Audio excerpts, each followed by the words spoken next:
porfirinas van a ser unos pigmentos, por eso la palabra porfirina viene de la palabra púrpura, ¿no? Púrpura es un color, entonces son pigmentos que van a darle el color a las sustancias que los contienen. Y estas porfirinas pues van a relacionarse con los pigmentos biliares. A partir de las porfirinas se va a sintetizar el grupo M, que el grupo M, si recuerdan, es un compuesto que forma parte de la hemoglobina, ¿no es cierto? Y esta hemoglobina, entonces, cuando mueren los eritrocitos, se va a degradar este grupo M y va a formar la bilirrubina, ¿no es cierto? Y otro tipo de pigmentos también de las heces. También no solamente tenemos a la hemoglobina, tenemos varias hemoproteínas que pueden sintetizarse o que pueden cumplir la función de darle el color, pero aparte de dar el color, de funciones como los citocromos, por ejemplo, ¿no? Que ayudan al transporte de electrones. Además, si existe una alteración a nivel de el proceso de síntesis, podemos hablar de las denominadas porfirias, ¿no es cierto? De las porfirias, que son enfermedades por acúmulo de estos precursores de las porfirinas. Y pues luego vamos a tocar el tema de la parte de ictericias, ¿no es cierto?, que tiene que ver sobre todo con el proceso de degradación de estas porfirinas y del grupo M para dar origen a la bilirrubina. Entonces, ahí vamos a relacionar con patologías o con enfermedades que tienen que ver sobre todo con la ictericia, ¿no? Las prehepáticas, las hepáticas, las poshepáticas, que son patologías frecuentes en nuestro medio. Entonces, les decía, las porfirinas vienen de la palabra púrpura, que significa un color, que es el color púrpura, y químicamente, fíjense, están formados por pirroles. Aquí podemos observar los pirroles. Este es un pirrol, ¿no es cierto? Este es un pirrol, que es un compuesto cíclico que tiene un nitrógeno, ¿no? Un nitrógeno en su estructura. Estas porfirinas se asocian 4 pirroles y forman una estructura tetrapirrólica, como la ven aquí. Fíjense, este es el pirrol 1, por ejemplo, este es el segundo pirrol, el tercer pirrol y el cuarto pirrol. Estas estructuras pirrólicas van a unirse, fíjense, por enlaces o puentes metino, ¿sí? Fíjense, estos puentes metino vamos a también tener una nomenclatura. Este es el puente alfa, este es el puente beta, este el gamma y este el puente delta, ¿no? Es decir, que hay 4 puentes. Y así como hay 4 puentes, cuando se unen estos pirroles, quedan al descubierto estos carbonos, que también los enumeramos. El 1, el 2, 3, 4, 5, 6, 7 y 8, ¿no es cierto? A estos carbonos libres es donde se van a unir cadenas laterales a las porfirinas, y por esas cadenas laterales se van a poder diferenciar, ¿ya?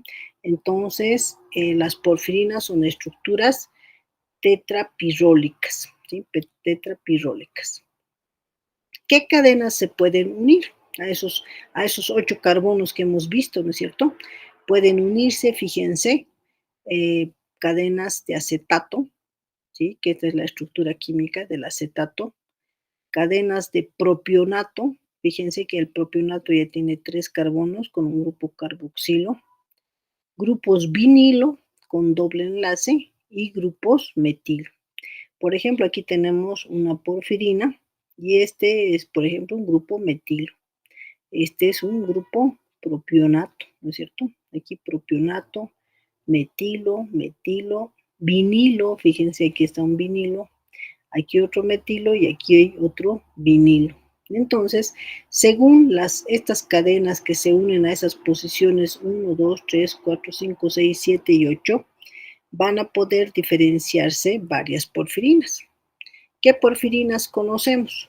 Entonces vamos a hablar de las porfirinas, fíjense, estas vienen a ser las uroporfirinas.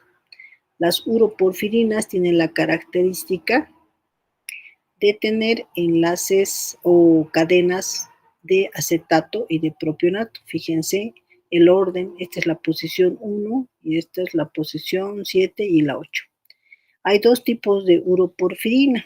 La uroporfirina tipo 1, donde pueden observar que tienen intercalados acetato con propionato.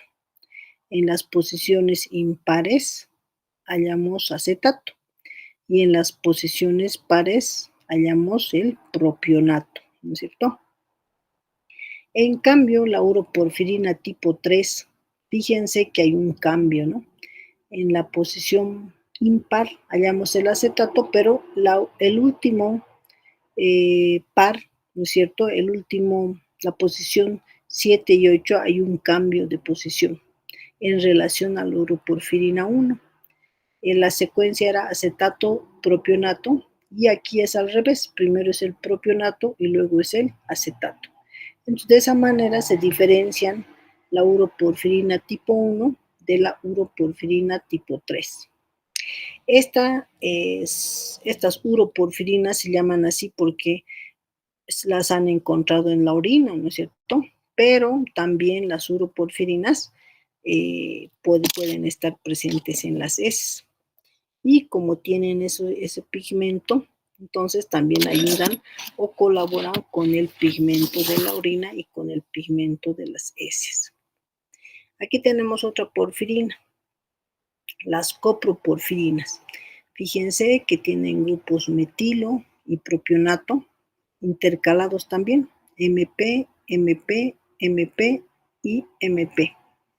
En cambio, la coproporfirina tipo 3, al igual que la uroporfirina tipo 3, tiene sus cadenas al revés, ¿no es cierto? En las últimas dos posiciones, en la posición 7 tiene propionato y en la 8 metilo, ¿no? Entonces está al revés de la coproporfirina, en la posición 7 y 8. Estas igual se llaman coproporfirinas porque las han aislado de las heces, pero también las podemos encontrar en la orina, ¿no? O sea, no son exclusivas de las heces, pero llevan ese nombre. Y aquí tenemos una porfirina importante que va a ser parte de la sangre, ¿no es cierto? La protoporfirina, ¿ya? Esta protoporfirina, a diferencia de las anteriores, lleva 3 cadenas. Lleva los grupos metilo, grupos vinilo y grupo propionato. Son 3 cadenas, metilo, vinilo, propionato. Y su secuencia es MB, MB, MP, PM. De igual forma, esta protoporfirina puede existir la tipo 1, ¿no es cierto? La tipo 1 sería MP, MP. Y esta es la tipo 3, que sería al revés las últimas dos posiciones, ¿verdad? La posición 7 ya es propionato y la 8 metilo. Esta protoporfirina tipo 3, que en algunos textos también ustedes quizás lo encuentren como protoporfirina tipo 9, esta es la que se une al hierro, fíjense, al hierro en estado ferroso, y forma enlaces coordinados con los nitrógenos de estas porfirinas, formando lo que se llama el grupo M. Entonces, ¿qué es el grupo M? El M es la unión de la protoporfirina tipo 3 o tipo 9, que es lo mismo, más el hierro en estado ferroso, ¿sí? Eso es lo que hemos visto. Entonces, son 3 porfirinas que conocemos, la uroporfirina, las coproporfirinas y las protoporfirinas. Bueno, en cuanto a las porfirinas como tal, estas se caracterizan porque en la parte central, fíjense, en la parte central pueden unirse a los iones, a metales. Generalmente puede ser hierro, ¿no es cierto? Como la protoporfirina 3 que hemos visto, o puede ser magnesio, como en el caso de la clorofila. ¿Cómo se unen? Este hierro, en estado ferroso, tiende a formar 6 enlaces coordinados, ¿ya? ¿Eso qué significa? Que tiene 6 pares de electrones que los comparte con los nitrógenos. Fíjense, estos son los pirroles, son 4 pirroles, y el hierro, como tiene 6 electrones, forma enlaces coordinados que comparte con los nitrógenos. Fíjense, aquí hay un enlace a cada nitrógeno, entonces se gastan 4 enlaces. El quinto enlace se une a la histidina proximal, que es la que forma parte de la cadena proteica de la hemoglobina, ¿no es cierto? La hemoglobina, si recuerdan, tiene 4 cadenas y también tiene 4 grupos M. Estas cadenas hacen una especie de bolsillo al grupo M, le hacen un campito, y este grupo M, para no estar suelto y que se pueda salir, se fija el hierro en estado ferroso, se fija por este enlace coordinado a la histidina proximal. Y el sexto enlace, a ver, voy a permitir que entre. Ya. Y les decía, el sexto enlace es el que el hierro va a unirse al oxígeno, ¿no? Entonces, mediante esos 6 enlaces coordinados, va a unirse 4 a los pirroles, el quinto a la proteína, a la histidina proximal, forma parte de la proteína de la globina, que le forma un bolsillo, y el sexto enlace se une al oxígeno. Entonces, de esa manera, la hemoglobina es capaz de transportar oxígeno. Entonces, esa es una porfirina, ¿no?, que usa el hierro. El magnesio, de igual forma, fíjense en este punto, igual el magnesio puede formar enlaces coordinados para formar la clorofila. Y este se va a unir también con los nitrógenos de la estructura tetrapirrólica, ¿no es cierto? Y de esa manera, pues la clorofila le da ese color verde a la planta, ¿no es cierto? Porque es un pigmento, y que le ayuda en el proceso de la fotosíntesis también. Entonces, esas son las porfirinas, cómo están unidas a la parte, ¿no?, al hierro y al magnesio en este caso. Ahora, estas porfirinas forman estos tetrapirroles, hemos dicho, ¿no es cierto? Pero el grupo M, como ustedes pueden apreciar, el grupo M va a tener 2 tipos de grupo M, un grupo B y un grupo C, un MB y un MC. ¿Qué diferencia hayan? Si notan en las cadenas laterales, aquí el MB es el que tiene los grupos metilo, ¿no es cierto? Y su grupo acetato, ¿no es cierto? Y su grupo propionato, que está aquí. Pero los grupos M, ¿no es cierto? Los grupos M como tal, el grupo MC, es el que, en vez de los grupos metilo, vinilo que tiene el grupo B, va a reemplazar por un enlace tioéster. Este es el enlace tioéster, ¿no es cierto?, que se forma uniéndose al grupo sulfidrilo de la cisteína. Como les decía hace un momento, ¿no?, este grupo M está rodeado por una cadena proteica de las globinas, de las globulinas. Y esta cadena, entonces, también puede formar enlaces con estas cadenas laterales. Aparte del hierro que se une a la histidina proximal que hemos hablado hace ratito, las cadenas también forman enlaces a la cadena proteica que les rodea.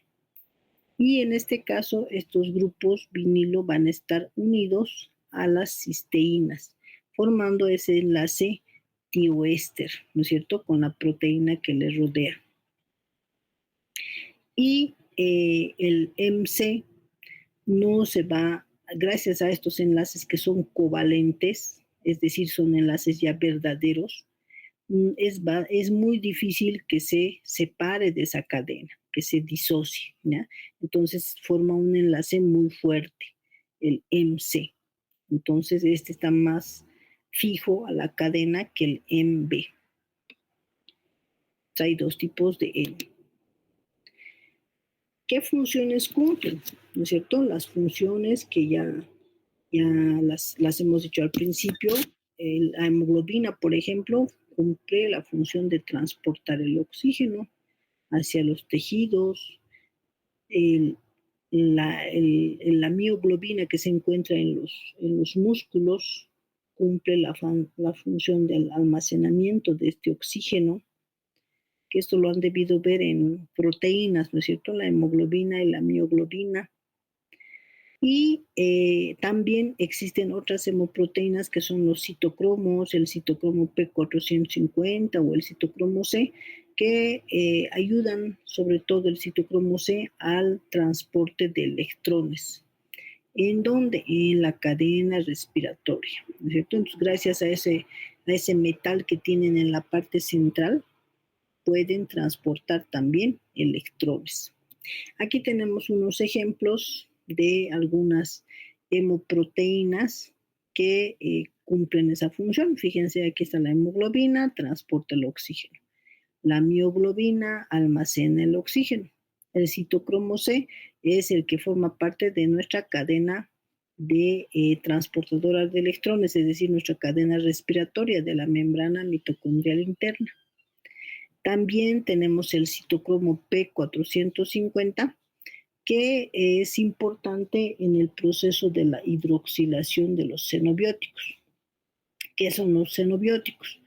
Los xenobióticos son compuestos insolubles, ¿no es cierto? Son compuestos insolubles que vienen en los alimentos, sobre todo enlatados. Y estos compuestos como son insolubles, pueden ser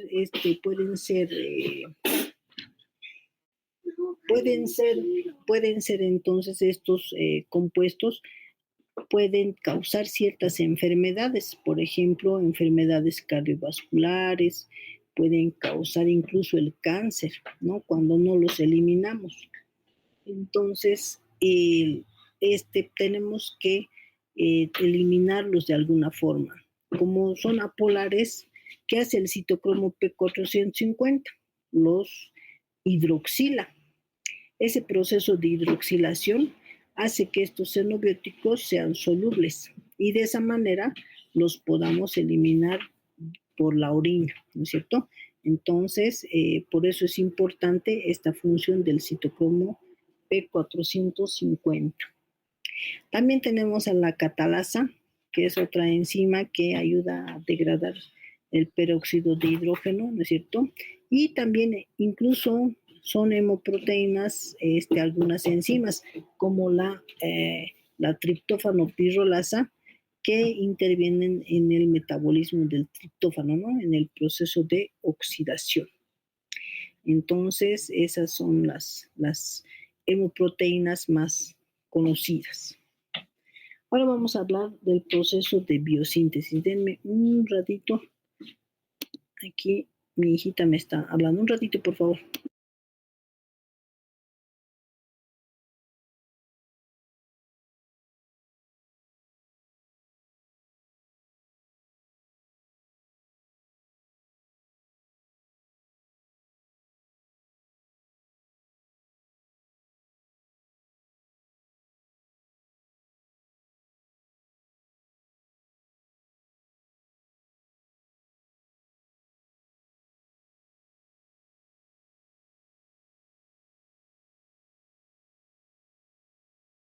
Ya. Entonces, continuamos, ¿no? Ahora vamos a hablar de la síntesis, del proceso de síntesis del grupo E. El proceso de síntesis, entonces, va a darse generalmente en la mayor parte de nuestras células, pero no va a darse en los eritrocitos porque este proceso se produce en el citosol y en las mitocondrias. Y como ustedes saben, los eritrocitos no tienen mitocondrias, entonces obviamente en los eritrocitos no hay síntesis del grupo M, ¿sí? Los eritrocitos ya nacen con una hemoglobina ya instaurada y pues que sobreviven todo ese tiempo de vida, ¿no? Entonces, este proceso de biosíntesis, sobre todo, va a darse en la médula ósea, un 85%, y también el restante va a darse en los hepatocitos y en otros órganos, pero la mayor parte de esos 15% se da en los hepatocitos, ¿sí? El proceso de síntesis de este grupo M. Entonces, como les decía, se da tanto en la mitocondria como en el citoplasma.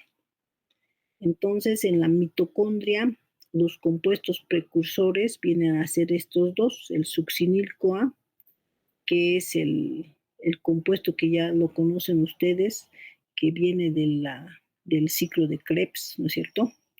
Y la glicina, que es un aminoácido, el más pequeño de los aminoácidos, que juntos, fíjense, van a eliminar la coenzima A del succinil-CoA y van a eliminar un CO2. Y gracias a la ácido aminolebulínico sintasa, que es la enzima reguladora de este proceso, esta enzima es muy importante, es la que regula el proceso, van a formar el ácido aminolebulínico o también llamado aminolebulinato. Este aminolebulinato se abrevia con ALA, ¿no? ALA, entonces, fíjense, se forma este compuesto, el aminolebulinato, que va a ser importante en su síntesis en la mitocondria. Una vez que se ha sintetizado este aminolebulinato en la mitocondria, este va a salir de la mitocondria, ¿sí? Va a salir y va a llegar al citosol, ¿sí? Entonces, hablando un poquito de la ala-sintasa, que es la primera enzima que hemos visto y que es decíamos, la enzima reguladora de la síntesis de las porfirinas, esta ala-sintasa es una transferasa, ¿sí? Una transferasa que se encuentra en la mitocondria. Esta está en todo el organismo. Hay dos tipos de isoenzimas, de la ala-sintasa tipo 1 y la ala-sintasa tipo 2. La diferencia es que la 1 está en todo el cuerpo y la 2 solamente va a estar en los precursores, en las células progenitoras de los eritrocitos, ¿sí? Esa es la diferencia. Entonces, ¿por qué es esta enzima la que regula el proceso? Porque va a limitar esa velocidad de la síntesis de las porfirinas, sobre todo a nivel hepático. Y además tiene una menor capacidad catalítica y su vida es corta, más o menos tiene de 1 a 3 horas de vida. Entonces, esta va a ser inducida a la sintasa. Bueno, tienen varios mecanismos de regulación que luego los vamos a citar, pero sobre todo es inducida por el grupo M. O sea que una vez que se ha sintetizado el grupo M, este está en escasas concentraciones, por ejemplo, entonces eso estimula su síntesis. O si está en exceso el grupo M, entonces se inhibe su síntesis, ¿no? Entonces por eso esta ala-sintasa pues va a ser la enzima reguladora de este proceso de la síntesis de las porfirinas. Una vez entonces les decía que ha ocurrido el proceso de la síntesis del aminolebulinato o aminolebulínico, estas moléculas salen al citosol. Y estas moléculas se unen, dos moléculas, fíjense, se van a unir dos moléculas, se van a unir se van a unir en el citosol y van a formar el porfobilinógeno. El porfobilinógeno en este proceso va a perderse dos moléculas de agua y va a dar lugar a la enzima, a la deshidratasa. Por eso se llama deshidratasa, porque se pierden 2 moléculas de agua. Esta ala deshidratasa también es otra metaloproteína. En la parte central va a tener una molécula de zinc, ¿no es cierto? Y esta tiene la característica que es sensible al plomo. Por lo tanto, el plomo puede inhibir a esta enzima, a la deshidratasa. El plomo la va a inhibir. Y si tenemos un proceso, por ejemplo, de intoxicación por plomo, entonces eso puede evitar la formación del grupo M, ¿no es cierto? A la larga va a inhibir a la deshidratasa y no se va a sintetizar el M, el grupo M. La tercera reacción, esta va a estar dada por esta enzima, ¿no? Por la uroporfirinógeno 1 sintetasa o sintasa también, ¿no? O también se llama hidroximetilbilano sintasa. Entonces, fíjense, entre las moléculas que se han formado era el porfobilinógeno, ¿no es cierto? Aquí está, el porfobilinógeno. De estos porfobilinógenos se forman 4. Entonces, de estos porfobilinógenos se forman 4 moléculas, se unen y pasan por un proceso de desaminación, ¿no es cierto? Es decir, se eliminan también 4 moléculas de amoníaco y se forma el hidroximetilbilano. Este hidroximetilbilano, si ustedes pueden observar, ya es una molécula unida. Es un tetrapirrol, pero es lineal, ya no está cerrado completamente, ¿no? Está abierto todavía. Y entonces de esa manera se forma mediante el uroporfirinógeno 1 sintasa o hidroximetilbilano sintasa, que está también en el citosol, se forma esta molécula, ¿no? El hidroximetilbilano. Este hidroximetilbilano tiene 2 opciones. Por un lado, fíjense, puede ciclarse por una reacción espontánea, es decir, unirse. ¿Se acuerdan que estaba sueltita una parte? Entonces se une, se cicla, ¿no es cierto? Se cicla y va a formar el uroporfirinógeno tipo 1. Y por otro lado, gracias a una enzima, a la uroporfirinógeno 3 sintasa, puede formar el uroporfirinógeno tipo 3, ¿sí? El tipo 3. Estas reacciones se dan también en el citosol y estos anillos van a estar, la diferencia que existe es que estos anillos de ambos, fíjense, que van a estar conectados por grupos metileno, ¿sí? Es decir, un CH2 nada más, que va a unir a estos compuestos. Estos compuestos, como tienen enlaces simples, eso les da la característica de ser incoloro. Entonces, en resumen, los uroporfirinógenos son incoloros porque tienen enlaces simples.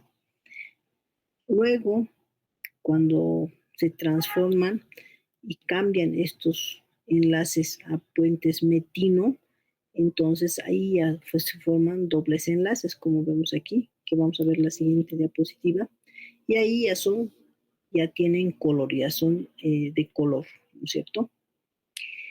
Entonces, una vez que se ha formado el uroporfirinógeno tipo 3 y el tipo 1, el uroporfirinógeno tipo 3 se va a descarboxilar, va a perder 4 CO2 y va a dar lugar al coproporfirinógeno tipo 3.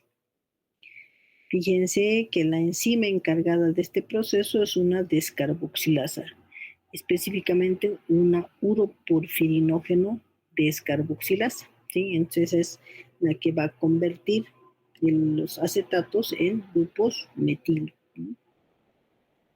Por otro lado, el uroporfirinógeno tipo 1, esta es una reacción que también se da, pero la más importante es la primera, la del uroporfirinógeno tipo 3, que se convierte en coproporfirinógeno 3.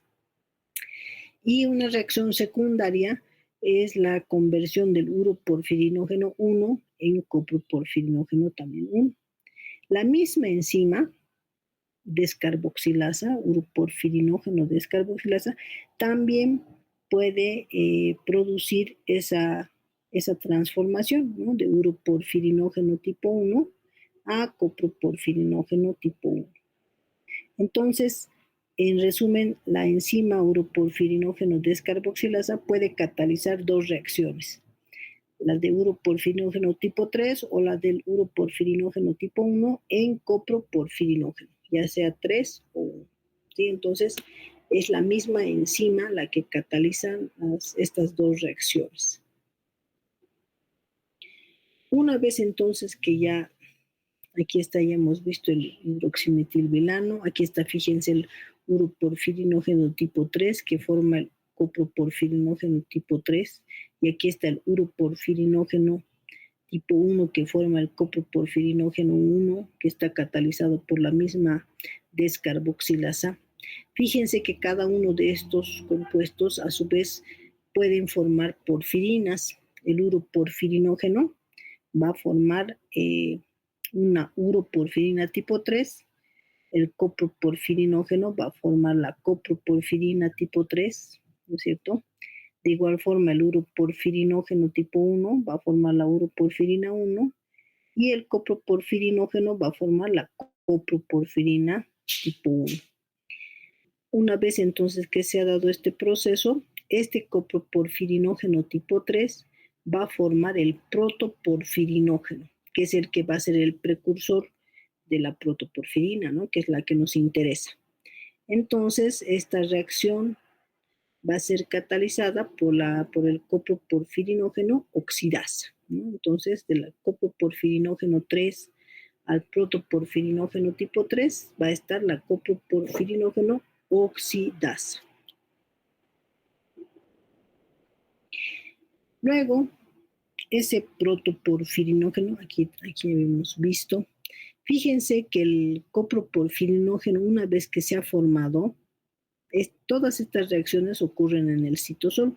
Este coproporfirinógeno pasa nuevamente a la mitocondria, ¿sí? Pasa a la mitocondria, y en la mitocondria ahí ocurre el proceso donde se transforma el protoporfirinógeno tipo 3, se transforma en protoporfirina, ¿no?, gracias al protoporfirinógeno oxidasa.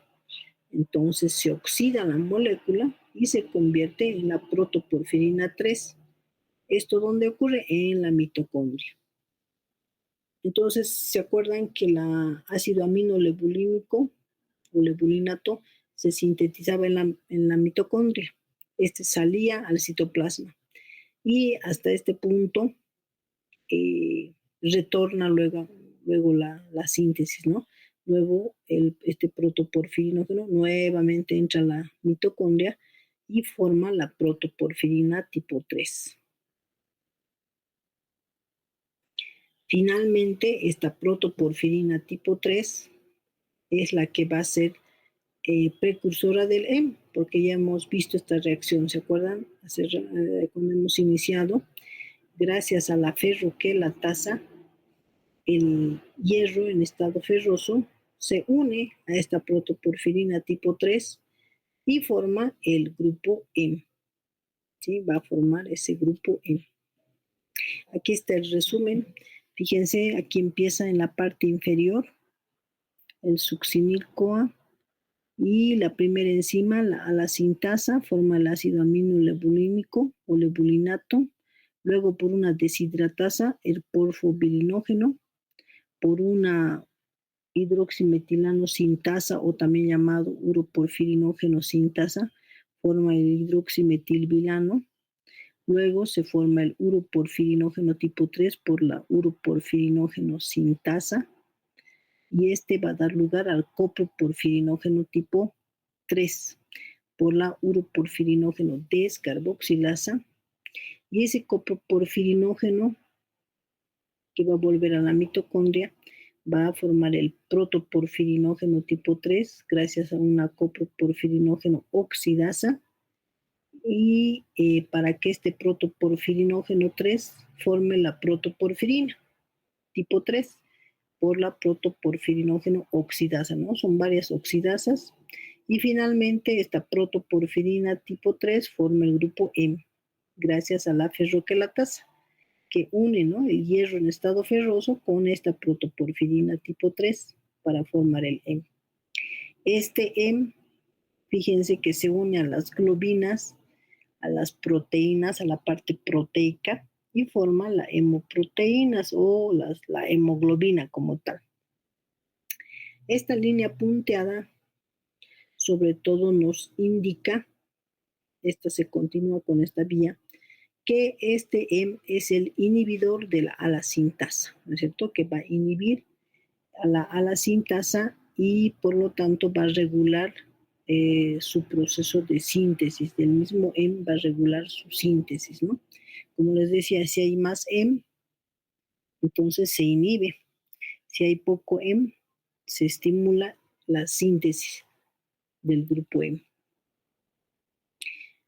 A ver, una pregunta. Dice, ¿por qué los protoporfirinógenos van a ser incoloros mientras que las porfirinas son de color intenso? Aquí está. Y ya les había dicho la respuesta. No sé si se han anotado o han tomado nota. ¿Por qué? Fíjense, esta es la protoporfirina y este es el protoporfirinógeno. Por los puentes, ¿se acuerdan? Por un lado, por los puentes. Los puentes van a dar aquí enlaces simples y en cambio aquí van a ser de las protoporfirinas ya puentes metino que son con dobles enlaces. Esos dobles enlaces le ayudan a absorber las longitudes de onda, pueden absorber la longitud de onda de 400 nanómetros, la luz UV, y de esa manera pues pueden ser detectados, van a dar esa capacidad de absorción, va a ayudar a que estas también sean fluorescentes, las porfirinas como tal. La fluorescencia se las da cuando, por ejemplo, esto se usa en forense, ¿no es cierto? Si ha habido un homicidio, por ejemplo, entonces, ¿qué hace el asesino, el que ha hecho ha incurrido en un hecho? Entonces lo que hace es lavar, por ejemplo, ¿no?, la sangre, digamos que lo ha lavado. Entonces vienen los forenses y en el lugar donde se sospecha que había sangre, que aparentemente no se visualiza, le ponen una solución alcalina, luego le someten a radiación UV y gracias a estos dobles enlaces que tienen estas protoporfirinas, pues empiezan a brillar los puntitos y se vuelven fluorescentes, ¿no es cierto? Entonces, ahí, de esa manera van a identificar dónde había sangre, ¿no? Esa parte no se puede lavar, no se la puede sacar, ¿no? Entonces, mediante la medicina forense, entonces también podemos percibir esto. Entonces, ¿a qué se debe ese color rojo intenso? A esos dobles enlaces y a la conjugación, ¿no es cierto? Este compuesto no está conjugado completamente y este sí está conjugado, que presenta esos dobles enlaces. Y por eso es de color rojo intenso. Vamos a la parte de la regulación de la alacintasa. La alacintasa, hemos dicho que es la enzima que regula el proceso de síntesis. Esta enzima tiene varios efectores, varios compuestos que pueden estimularla o que pueden inhibirla. Por ejemplo, una es la hemooxigenasa. ¿Qué hace la hemooxigenasa? Es una enzima que se ayuda a degradar el grupo M. El M cuando el eritrocito ha muerto, ¿no es cierto?, o ha cumplido su tiempo de vida, el M se oxida y se vuelve en hemina. Y ese proceso de oxidación se da por esta M-oxigenasa, ¿ya?, por la M-oxigenasa tipo 1. Entonces, esta hemoxigenasa va a aumentar el catabolismo del hemo, es decir, que se degrade más hemo. Obviamente, si degrada más hemo, va a disminuir su concentración. ¿Y eso qué va a ocasionar? Va a ocasionar que se active la alacintasa, ¿sí? Entonces, ese es un proceso de regulación. Ahora, también la alacintasa puede ser inducida, fíjense, por el estrés, por el ejercicio, ¿no es cierto? El ayuno, la fiebre, la hipertermia también puede estimular a la sintasa, los metales pesados, la isquemia. Entonces, todos estos compuestos pueden estimular su síntesis. Y aparte va a ser estimulada por la hemoxigenasa, ¿no? Que degrada al hemo. Entonces hace que disminuye el hemo y en contra de eso, la sintasa se estimula. Ese es un proceso de regulación, ¿no? Otro proceso es mediada por el mismo grupo M, que ya lo hemos visto, ¿no es cierto? Este grupo M va a regular su propia síntesis. Cuando decíamos, hay poca cantidad de M, estimula su síntesis. Y cuando hay mucha cantidad de M, pues inhibe. Pero no es así tan facilito, o sea, no tiene un efecto directo sobre a las cintas, sino lo que hace es que va a modificar a nivel de la transducción y de la transcripción y la traducción, ¿no es cierto? La transcripción, si recuerdan, es el paso, ¿no? Del DNA al RNA y la traducción del RNA mensajero a la proteína, en este caso a la sintasa. Entonces, ¿qué hace? Específicamente lo que hace es alterar la especificidad o la estabilidad del RNA mensajero de la sintasa. Entonces, lo que hace el hemo es producir modificaciones después de la transcripción. Y esa modificación en el RNA mensajero hace que su tiempo de vida sea menor, ¿no es cierto? Y por lo tanto, pues que se inhiba la síntesis de alacintasa. Entonces, por otro lado, también evita que desde el citosol ingrese a la mitocondria y por lo tanto aumenta el proceso de degradación. Entonces, ese es el proceso de regulación por el EN. También puede regularse por las hormonas, por la insulina y eh, el glucagón y también por los niveles de glucosa. Entonces, tanto las concentraciones de glucosa como la insulina pueden regular a la sintasa, pero no directamente, sino indirectamente. ¿Qué ocurre? Se sintetizan receptores, estos receptores activados por proliferadores peroxisomales de gamma coactivadores, estos que más los vamos a conocer como los PGC1 alfa. Estos entonces pueden estimular también su proceso de síntesis. Y estos estimulan entonces al gen de a la sintasa 1 y de esa manera promueven que se sintetice más a la sintasa. La insulina, por ejemplo, puede disminuir a la sintasa y el glucagón puede aumentar a estos factores, a estos receptores activadores, al PGC1 alfa, y por lo tanto promover el proceso de síntesis. Por lo tanto, ¿cuándo se sintetiza el glucagón? Ustedes saben que el glucagón se sintetiza cuando hay hipoglucemia, ¿no es cierto? Entonces, por lo tanto, la hipoglucemia va a causar el aumento de glucagón. Y el aumento de glucagón hemos dicho que va a aumentar estos receptores, los PGC1 alfa, y eso va a aumentar que se sintetice más la alacintasa tipo 1. Por lo tanto, el ayuno también va a inducir la síntesis de la alacintasa, porque en el ayuno también hay hipoglucemia. También puede estar regulado mediante factores hormonales, sobre todo las hormonas sexuales femeninas, ¿no? La progesterona y los estrógenos van estos dos van a estimular el proceso de la síntesis, pero sobre todo, ¿por qué? Porque estos van a ser metabolizados por el citocromo P450. Entonces, estas hormonas de esa manera van a inducir a la alacintasa, ¿ya? Van a inducir el proceso de la alacintasa. Y además la progesterona, por otro lado, puede inducir a la hemooxigenasa. Y hemos dicho que la hemooxigenasa que hacía ayudaba a degradar más el grupo M. Y cuando bajan los niveles de grupo M, estimula la síntesis de alacintasa.